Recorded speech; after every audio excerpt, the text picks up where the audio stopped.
Halo Brainipenders, hari ini kita akan belajar mengenai perbedaan antara mitosis dan meiosis. Jadi ini kita anggap ya, kita punya dua jenis sel ya.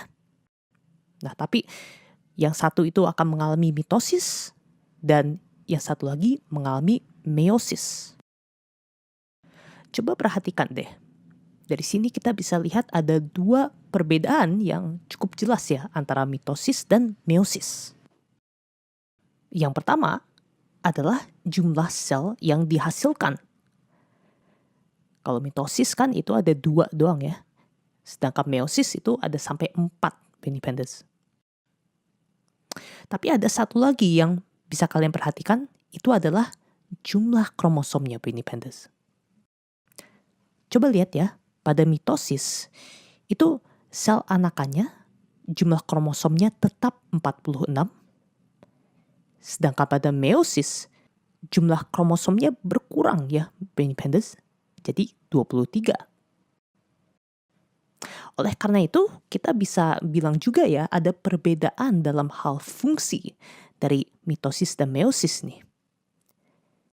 Jadi kalau mitosis ya, dia berfungsi untuk mempertahankan jumlah kromosom pada sel anakannya.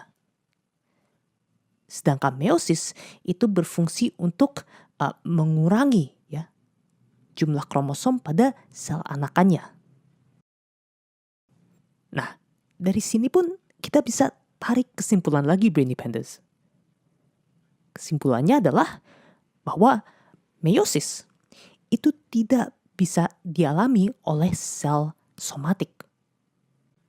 Review sedikit ya, sel somatik adalah sel-sel tubuh kita selain sel sperma dan sel ovum. Jadi misal sel kulit, sel darah ya, sel otot, itu adalah sel somatik. Nah, pastinya ya, sel somatik itu wajib memiliki 46 kromosom. Oleh karena itu dia nggak bisa dong mengalami meiosis yang mengurangi jumlah kromosom. Sel somatik itu bisanya mengalami mitosis Brainipenders ya. Proses pembelahan yang mempertahankan jumlah kromosom. Nah berarti apa dong yang bisa mengalami meiosis? Sel yang bisa mengalami meiosis adalah sel germinalis Brainipenders, ya, yaitu sel-sel yang akan berkembang menjadi sel sperma untuk laki-laki atau sel ovum untuk perempuan. Nah, sel sperma dan sel ovum itu wajib memiliki 23 kromosom Brainipenders. Oleh karena itu, sel germinalis yang akan berkembang menjadi sel-sel tersebut ya, itu perlu melalui proses meiosis agar jumlah kromosomnya sesuai. Oke, sekarang kita masuk ke perbedaan selanjutnya, yaitu pada proses mitosis dan meiosis.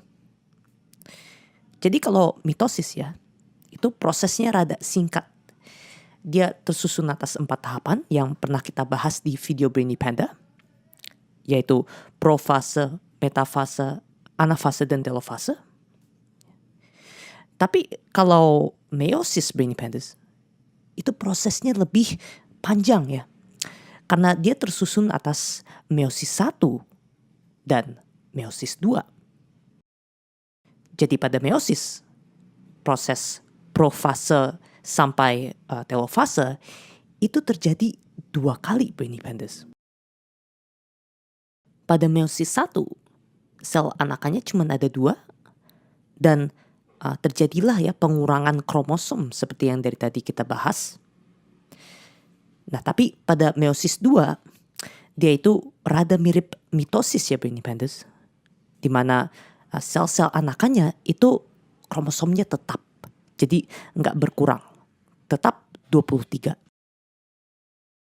Sekarang kita masuk ke perbedaan terakhir dari mitosis dan meiosis, yaitu mitosis merupakan sebuah siklus Brainipenders, sedangkan meiosis itu bukan siklus.